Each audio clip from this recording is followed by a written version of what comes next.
The stars above Kepler 442b shimmered like diamonds scattered across black velvet. The human colony had been there for 5 years now, building homes and farms on the green hills of this distant world.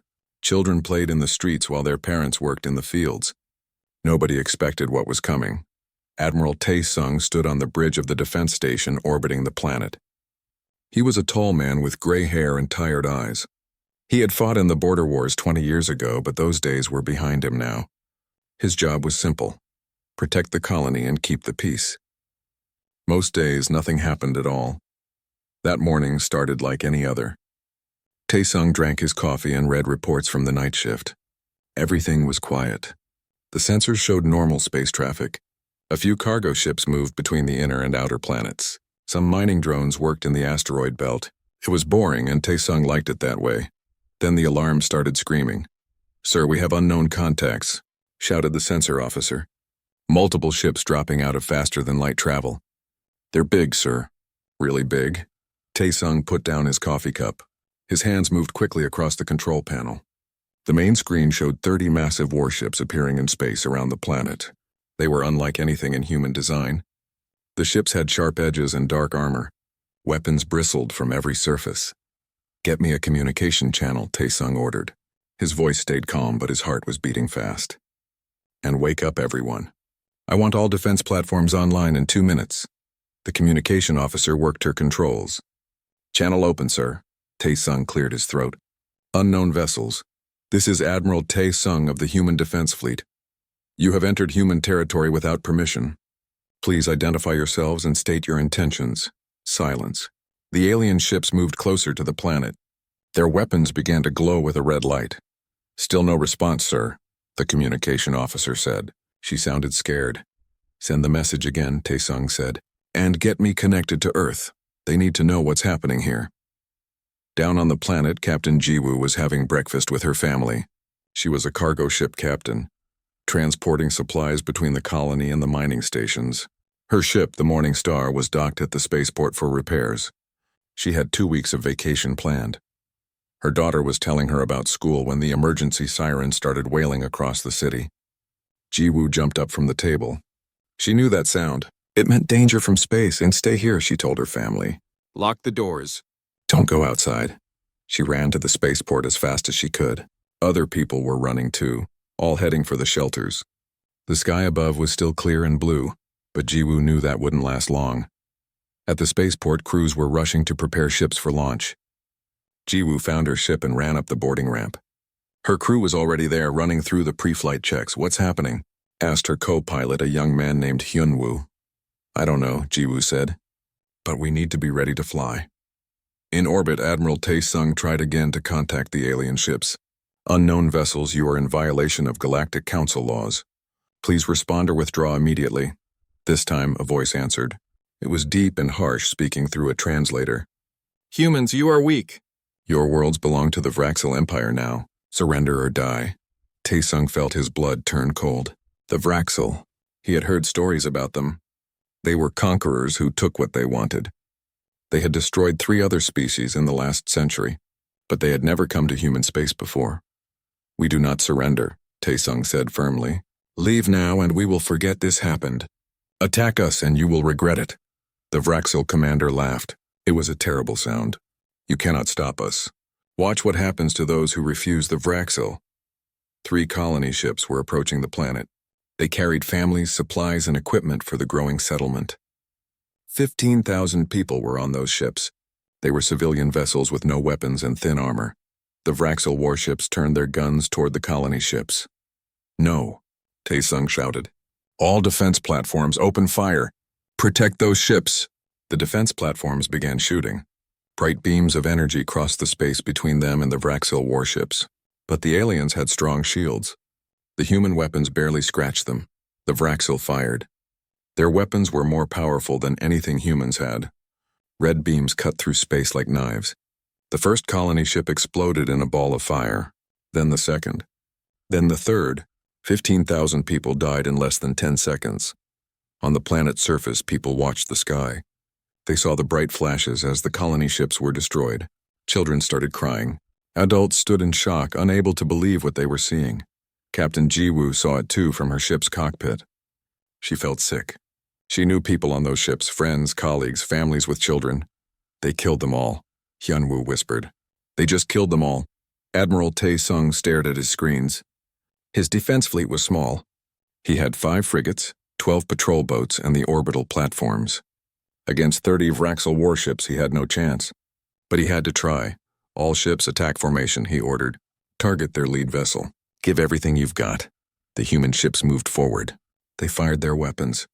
Missiles streaked across space. Energy beams flashed. Some shots hit the Vraxel shields and made them flicker. But it wasn't enough. The Vraxel returned fire. They destroyed 2 human frigates in the first exchange. Then 3 patrol boats. The orbital platforms tried to help, but the Vraxel weapons were too strong. Sir, we're losing, the tactical officer reported. We need to retreat. Tae-sung knew he was right. If they stayed, everyone would die. The colony would be defenseless. All remaining ships fall back to the planet. Evacuate as many people as possible. Captain Jiwoo got the order on her communicator. All civilian ships begin emergency evacuation. Take anyone you can carry. The spaceport became chaos. Thousands of people ran toward the ships. Families carried children and bags. Old people struggled to keep up. Everyone was terrified. Jiwoo's crew worked fast. They loaded people into every available space. The cargo holds, the crew quarters, the corridors. They packed in twice as many people as the ship was designed to carry. That's all we can fit, Hyunwoo said. We have to go now. Jiwoo looked at the crowd still waiting outside. So many people. Not enough ships. Close the doors, she said quietly. Get us out of here. The Morning Star lifted off along with dozens of other ships. They climbed toward orbit as fast as their engines could push them. Behind them, they could see Vraxel landing craft descending toward the colony. In orbit, Admiral Tae-sung gathered his surviving ships, 3 frigates and 7 patrol boats. That was all he had left. Form up around the evacuation ships. We'll escort them to the jump point. The Vraxel commander's voice came over the communication channel again. Run, humans. Tell your people what happens when you defy the Vraxel Empire. Tell them we are coming for all your worlds. The human ships jumped to faster than light speed. Behind them, the colony burned. The Vraxel landed their troops and took control of the planet. They raised their flag over the human settlements. Captain Jiwoo sat in her pilot seat as her ship traveled through hyperspace. Around her, people cried. They had lost their homes, their friends, their families. Everything was gone. She made a recording. Her hands shook as she spoke. This is Captain Jiwoo of the Morning Star. The Vraxel attacked without warning. They destroyed 3 colony ships. 15,000 civilians dead. They took Kepler 442b. We're heading back to Earth now. Admiral Tae-sung made his own report. His voice was hard and cold. The Vraxel Empire has committed an act of war against humanity. They murdered civilians. They attacked a peaceful colony. We need to respond. The message traveled across space, jumping from relay station to relay station. It reached Earth 3 days later. Humanity listened to the reports. They saw the recordings. They heard the survivor testimonies. They saw the images of the destroyed colony ships, and humanity remembered why they had built weapons, why they had trained soldiers, why they had prepared for war even during times of peace. The Vraxel had made a terrible mistake. They thought humans were weak. They thought one attack would make humanity surrender. They were wrong. The news hit Earth like a thunderbolt. Every screen showed the same images.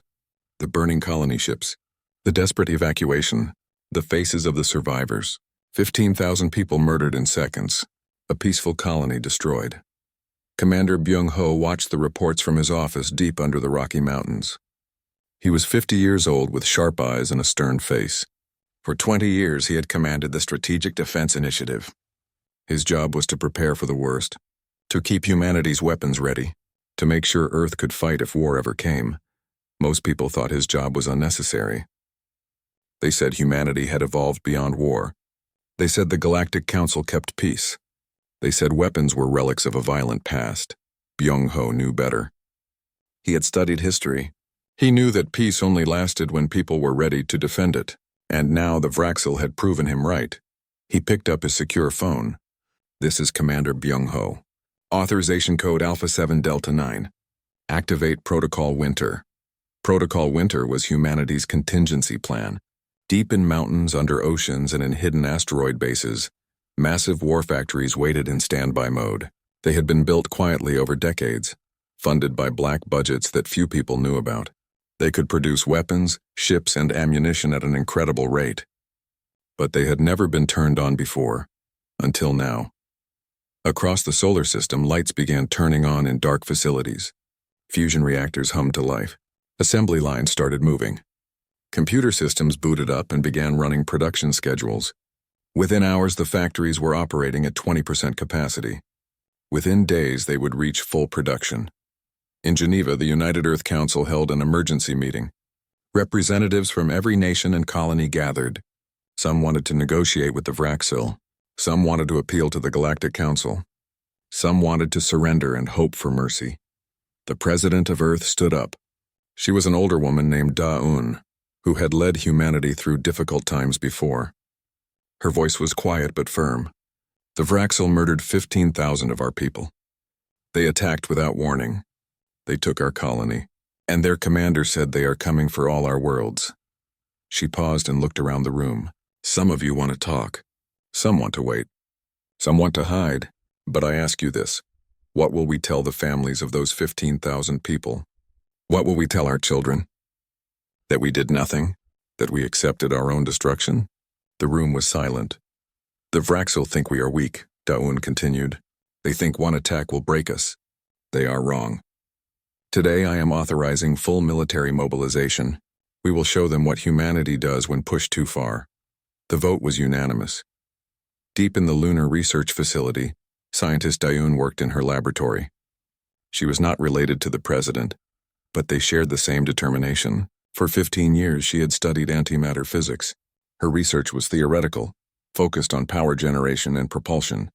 But antimatter had another use. It was the most powerful explosive force known to science. Da-Un pulled up her old research files, the ones marked classified, the ones that showed how antimatter could be weaponized. She had designed containment systems, delivery mechanisms, and detonation protocols. The military had funded her research but never built anything. There had been no need. Now there was. She called Commander Byung-ho. I can have weapon prototypes ready in 3 months. Full production in 6. Make it 2 months, Byung-ho replied. We don't have time. Da-Un didn't sleep for the next week. Her team worked around the clock. They built magnetic containment vessels. They designed warheads that could hold antimatter stable during acceleration and combat. They calculated blast yields and safe deployment ranges. The first prototype was ready in 40 days. At the Mars Training Center, Colonel Sang-min drilled his soldiers harder than ever before. The center had trained peacekeepers and security forces for decades. But Sang-min was old enough to remember real war. He had fought in the border wars. He knew what combat actually meant. Faster, he shouted at the recruits running through the zero-gravity obstacle course. The Vraxel won't wait for you to catch your breath. The training was brutal. Hand-to-hand combat in low gravity, shipboarding exercises, weapons practice with new firearms designed to work in vacuum, tactical simulations against opponents with superior technology. Thousands of young people volunteered every day. They came from Earth, Mars, the Moon, and the outer colonies. They wanted revenge for Kepler 442b. They wanted to protect their families. They wanted to fight. Sang-min shaped them into soldiers, hard, fast, and lethal. In orbit above Earth, the shipyards roared to life. They had built cargo haulers and passenger liners for decades. Now they built warships. The designs came from classified military archives. Frigates, destroyers, cruisers, carriers, battleships. The workers labored in 3 shifts, 24 hours a day. Welders fused armor plating. Engineers installed weapon systems. Computer technicians programmed targeting software. Supply ships brought materials from the asteroid belt in an endless stream. One ship rolled off the production line every 6 hours, then every 4 hours, then every 2 hours as the workers became more efficient. Intelligence officer Hye-jin sat in a small office filled with computer screens. She was thin and quiet, the kind of person nobody noticed. That was exactly what made her good at her job. She had spent 5 years studying the Vraxel, learning their language, understanding their culture, mapping their communication networks. Most people thought it was boring academic work, but Hye-jin knew information was a weapon as powerful as any bomb. When the attack happened, she was ready. "I need access to our long-range listening posts," she told her supervisor. "And I need the best hackers we have." Within days, Hyejin's team had infiltrated Vraxel communication networks. They were old systems, built on technology that hadn't changed in centuries. The Vraxel were arrogant. They never thought anyone would dare spy on them. Hyejin learned everything: fleet movements, supply routes, command structures, military production, political divisions. She built a complete picture of the Vraxel Empire. She learned they controlled 40 star systems. She learned they had conquered 12 species before humanity. She learned their military doctrine relied on overwhelming force and shock tactics. They hit hard and fast, expecting enemies to surrender immediately. And she learned something else, something important. The Vraxel had never fought a species that fought back. Commander Byung-ho studied the reports coming from every facility. The weapons production, the ship construction, the training programs, the intelligence gathering. Everything was moving faster than planned. Humanity was waking up, and the awakening was terrible to behold. He called a meeting of the military leadership. Admirals, generals, scientists, and politicians gathered in the secure conference room. "Here are our numbers," Byung-ho said. He displayed statistics on the main screen. "We currently have 150 warships combat ready. Another 300 will be ready within 3 months. 6 months from now, we will have over 800 ships." An admiral whistled. "That's more than every other species in the galaxy combined." "The Vraxel have approximately 400 ships," Byung-ho continued. "But intelligence suggests they don't expect us to fight back. They think we're negotiating or preparing to surrender." "Let them think that," said President Dayun. "How soon can we strike back?" Scientist Dayun spoke up. "The antimatter weapons are ready. We've produced 50 warheads so far. Each one has a yield equivalent to 1,000 nuclear bombs. We can produce 20 more per week." Colonel Sang-min reported next. "We have 40,000 trained soldiers ready for ground combat. Another 100,000 in training. We've developed new weapons and tactics specifically designed to counter Vraxel advantages." Intelligence Officer Hyejin added her information. "I know where every Vraxel fleet is located. I know their patrol routes. I know which systems are weakly defended. And I've identified their most important supply depot." Commander Byung-ho smiled. It was not a pleasant smile. "Good. Then we can begin planning our response." On Mars, in the shipyards on Earth, and across every human facility, people worked with a single purpose. The factories ran without stopping. The training never ended. The weapons stockpiles grew larger every day. Captain Jiwoo had returned to Earth after the evacuation. She couldn't stay there doing nothing. She joined the military and volunteered for combat duty. They made her captain of a new destroyer called the Vengeance. The name fit. She trained her crew hard. They practiced maneuvers and weapons drills until everyone could operate in their sleep. Jiwoo knew they would face the Vraxel again. Next time she would be ready. Admiral Tae-sung also received a new command. The military gave him a battleship, one of the new ones fresh from the shipyards. They named it the Remember. He understood the meaning. Remember the 15,000. Remember Kepler 442b. Remember what the Vraxel had done. His crew was composed of survivors from the first attack. Every person had lost someone on the colony ships or on the planet. They worked together with silent determination. They didn't talk about revenge. They didn't need to. Everyone knew what they were fighting for. 6 months after the attack, Commander Byung-ho stood in the command center and looked at the status boards. The numbers were staggering. 800 warships. 100,000 trained. The Vraxel world of Krill 7 sat at the edge of their empire. It was a military outpost with defensive stations, supply depots, and a garrison of 50,000 Vraxel soldiers. The planet served as the gateway to their conquered territories. Every ship entering or leaving Vraxel space passed through Krill 7. The Vraxel commander there was named Thrak. He was a veteran of 20 campaigns. He had conquered 4 species personally. He sat in his command center drinking fermented blood wine and reviewing reports. Everything was quiet. The humans had not responded to the attack on Kepler 442b. 6 months had passed. Thrak assumed they had accepted their defeat. He was wrong. Admiral Tae-sung stood on the bridge of the battleship Remember. Around him floated a fleet of 200 warships.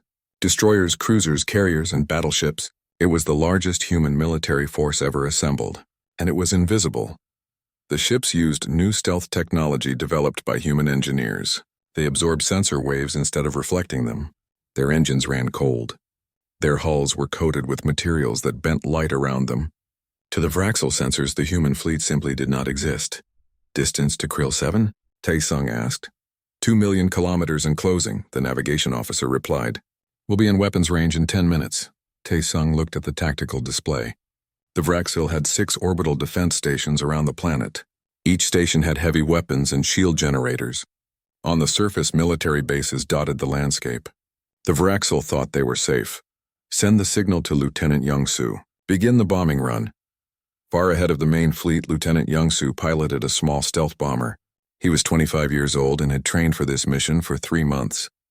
Behind him flew 50 more bombers, each loaded with antimatter weapons. Young-soo's hands moved across the controls. His ship dropped out of faster-than-light speed right above Krill 7.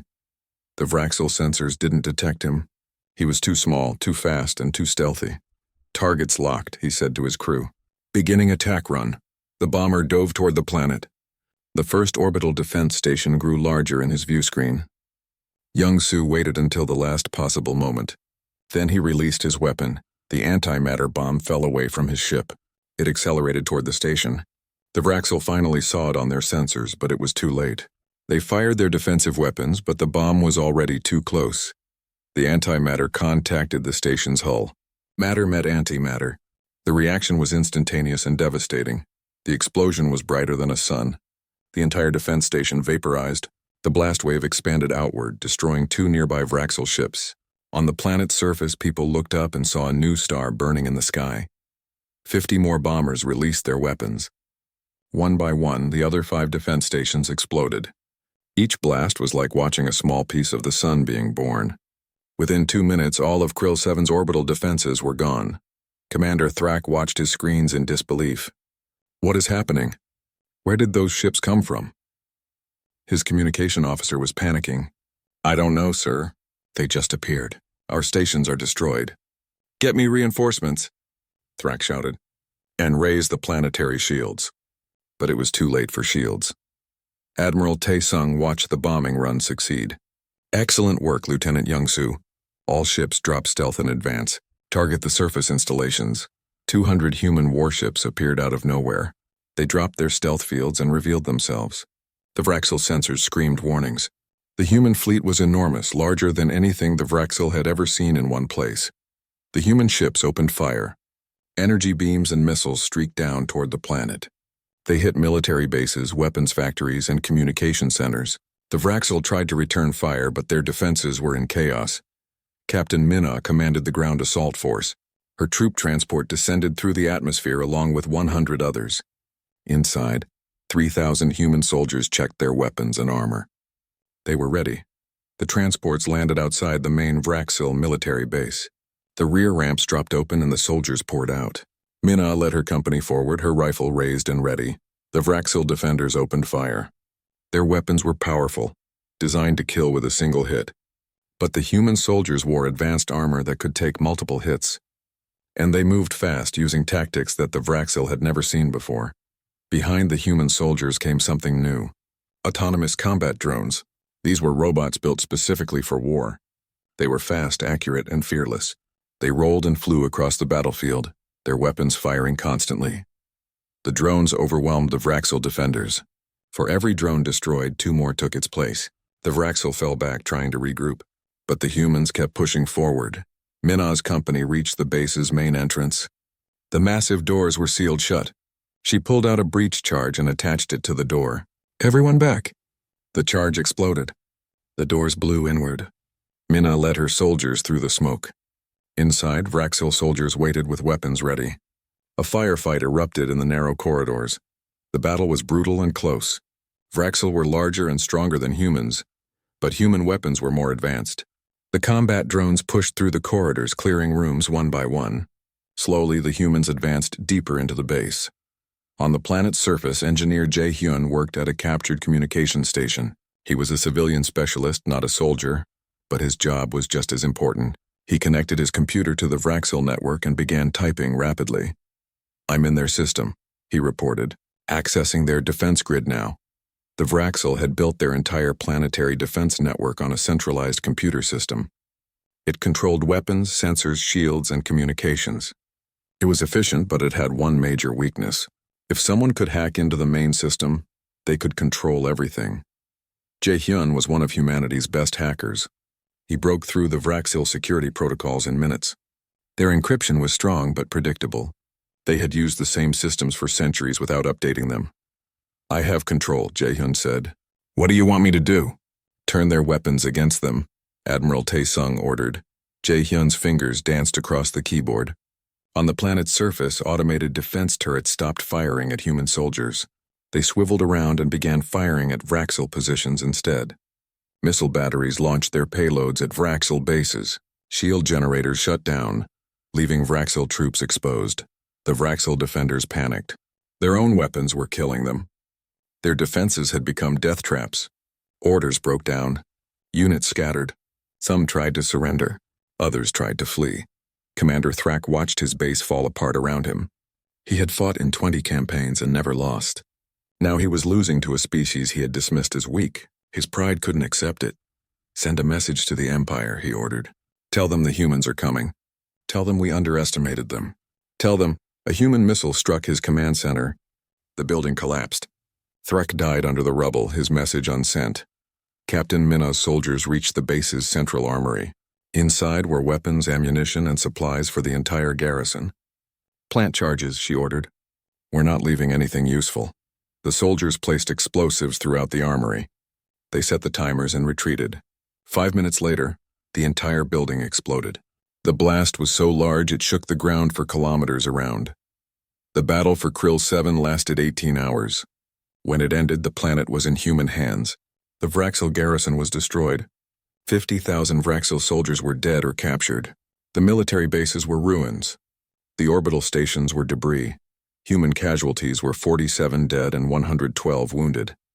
Admiral Tae-sung walked through the captured command center. Bodies of Vraxel soldiers lay everywhere. The walls were scorched from weapons fire. Computer screens flickered with dying light. He found a working communication console and activated it. He set it to broadcast on all Vraxel frequencies. His message would reach every Vraxel world in their empire. "This is Admiral Tae-sung of the human fleet," he said. His voice was cold and hard. 6 months ago, you attacked our colony. You murdered 15,000 civilians. You thought we would surrender. You were wrong." He paused and looked around at the destruction. "This is what happens when you attack humanity. This is what happens when you mistake our peace for weakness. We came to Krill 7 with 200 ships. You had 6 defense stations and 50,000 soldiers. Now you have nothing." Another pause. "This is only the beginning. We are coming for every world you have taken. We are coming for every species you have enslaved. We are coming for you." He ended the transmission. On the battleship, Remember, the crew celebrated their victory. They had won the first battle. They had proven that humanity could fight back. But everyone knew the war was just beginning. Captain Ji-woo commanded the destroyer Vengeance in the fleet. She had watched the battle from orbit. She thought about the people who died on Kepler 442b, her friends, her colleagues, the families on the colony ships. "One battle down," she said quietly. 39 systems to go. Lieutenant Young-soo returned to his carrier with his bomber squadron. All 50 bombers had survived. The antimatter weapons had worked perfectly. TD soldiers, thousands of antimatter. The Vraxel Emperor sat on his throne made of the bones of conquered enemies. His name was Vraxel, and he had ruled for 40 years.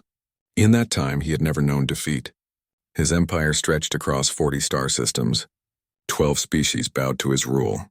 His military was the strongest in the galaxy. The news from Krill 7 made him angry. Not worried, just angry. The humans had destroyed one garrison. So what? He had hundreds of garrisons, thousands of ships, millions of soldiers. The humans were insects. He would crush them. "Prepare the Grand Fleet," he ordered his commanders. "We will go to Earth ourselves. We will burn their home world. We will make them extinct. Then everyone will remember what happens when you defy the Vraxel Empire." The Grand Fleet was the pride of the Vraxel military. 300 warships, each one massive and powerful. They were the ships that had conquered 12 species. They had never lost a battle. The fleet could destroy entire planets. The Vraxel loaded their ships with weapons and supplies. They gathered their best commanders and most experienced crews. They prepared for a quick and brutal campaign. The humans would die screaming. The Grand Fleet left Vraxel space and jumped to faster-than-light speed. Their destination was Earth. The journey would take 5 days. Vraxel sat in his flagship and imagined the destruction he would bring. He would bombard Earth until nothing lived. He would make humanity an example that would last for generations. But the Vraxel Empire had a problem. Intelligence officer Hyojin had spent 6 months infiltrating their communications. She knew everything. She knew when the Grand Fleet would leave. She knew what route they would take. She knew exactly when they would arrive at Earth, and she had told Commander Byung-ho everything. Byung-ho looked at the star charts in his command center. "The Vraxel are predictable," he said to his staff. "They're taking the direct route to Earth. They think we'll wait for them here." "They think we'll defend our home, won't we?" asked one of the junior officers. "No," Byung-ho said with a cold smile. "We're going to trap them." The Neptune defense line was humanity's secret weapon. For 6 months, human engineers had been working in the outer solar system. They had built a network of weapons platforms hidden among the ice and rocks. Thousands of them. Each platform carried antimatter mines, missile batteries, and energy weapons. The Vraxel sensors would never detect them until it was too late. Commander Byung-ho positioned the human fleet behind Neptune. 600 warships waited there in complete silence. They floated dark and cold, their engines off, their weapons ready. The Vraxel would drop out of faster-than-light speed right in front of them. It would be a slaughter. The Grand Fleet arrived exactly when Hyojin predicted. 300 Vraxel warships appeared in space near Neptune. They were in tight formation, confident and proud. They expected to find Earth's defenses scattered and weak. Instead, they found a nightmare. The antimatter mines activated first. Scientists at Yun had designed them to float in the ice rings around Neptune. They looked like ordinary rocks. But when the Vraxel ships appeared, magnetic sensors triggered the mines. 100 antimatter explosions erupted across the Vraxel formation. Each blast was like a small sun being born and dying in seconds. The front half of the Grand Fleet simply vanished. One moment there were ships. The next moment there was only expanding clouds of debris and radiation. 150 Vraxel ships destroyed in 10 seconds. Emperor Vraxel stared at his screens in shock. Half his fleet was gone. Gone? How was this possible? Where had those weapons come from? "All ships, emergency evasive maneuvers," he shouted. "Scatter," and the human fleet opened fire. 600 ships against 150. The humans had overwhelming numbers and better positions. Energy beams crossed the darkness. Missiles streaked through space like angry hornets. The Vraxel tried to return fire, but they were in complete chaos. The antimatter mines had destroyed their formation. Their ships were scattered and confused. Their commanders were dead or panicking. Fighter Ace Dong-hyun led a squadron of drone fighters into the battle. These weren't normal fighters with human pilots. They were autonomous weapons controlled by advanced artificial intelligence. They could pull maneuvers that would kill a human pilot. They could think and react faster than any biological brain. And they were programmed with one purpose: destroy the enemy.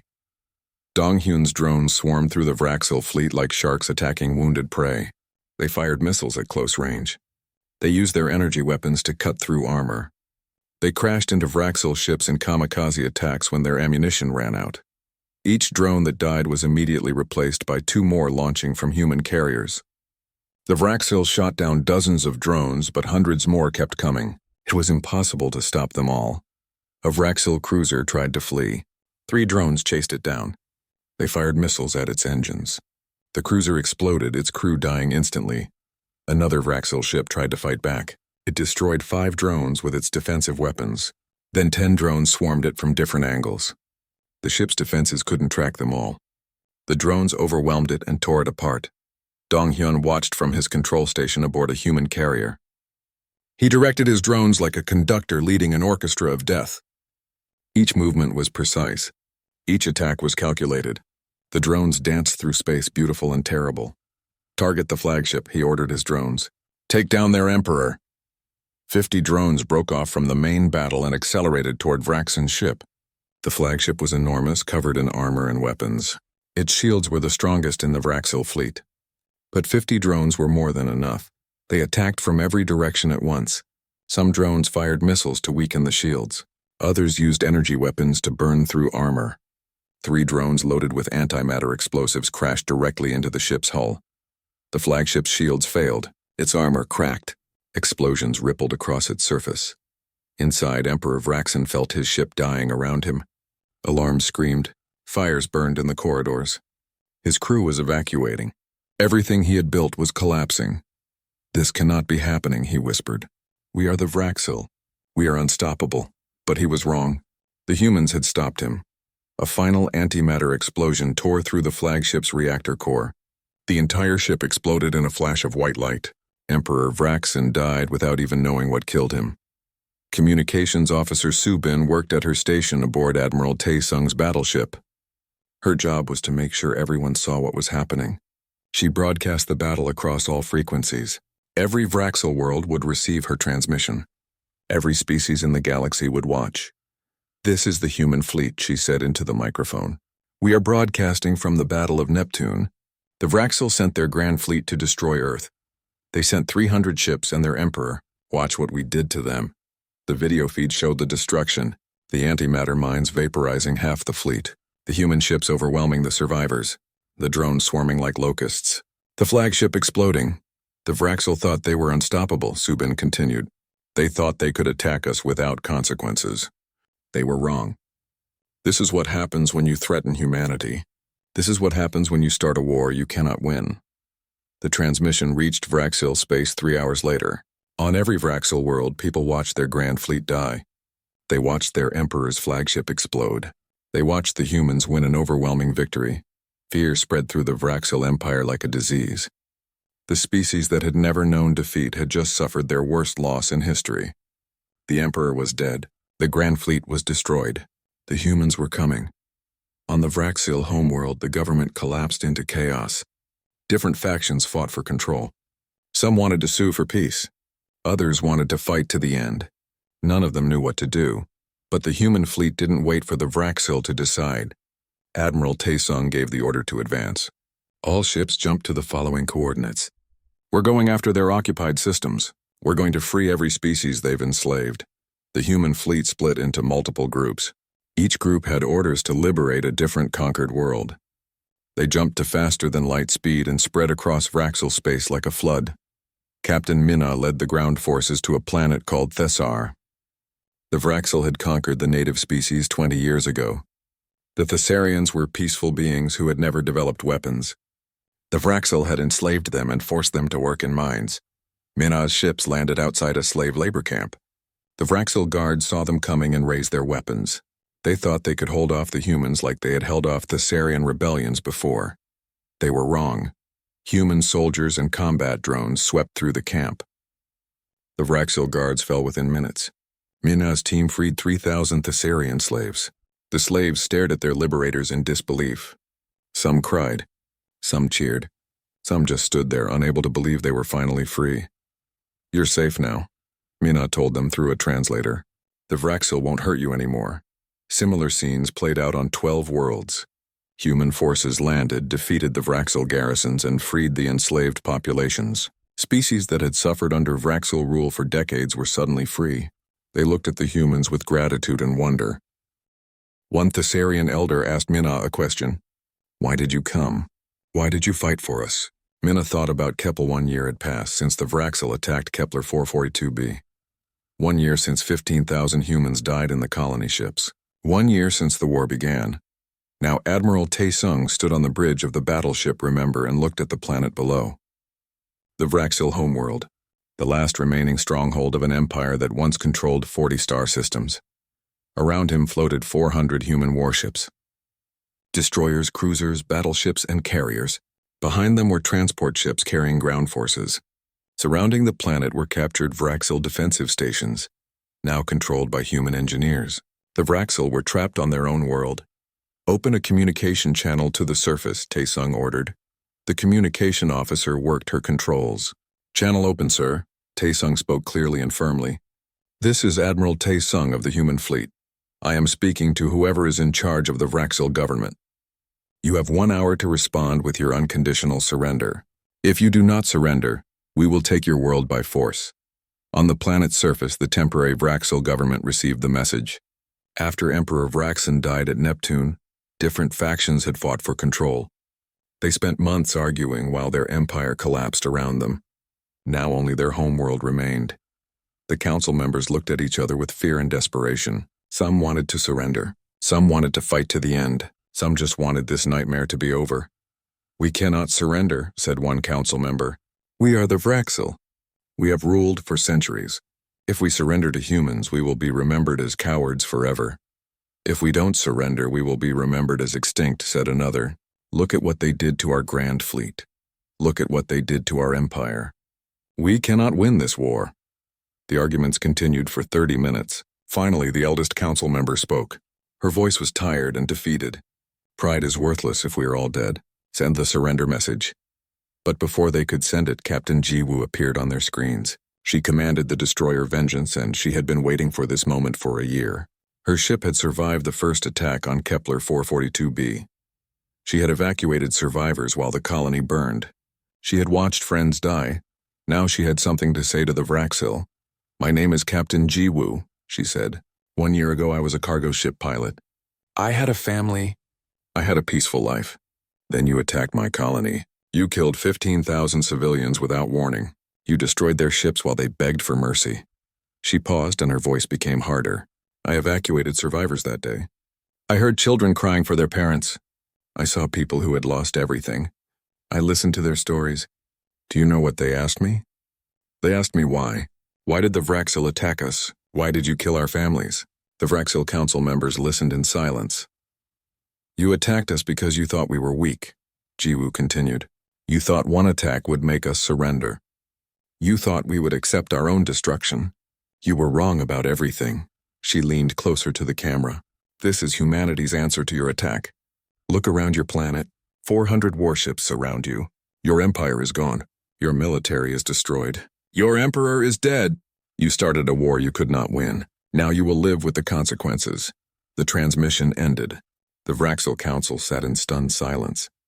They understood now.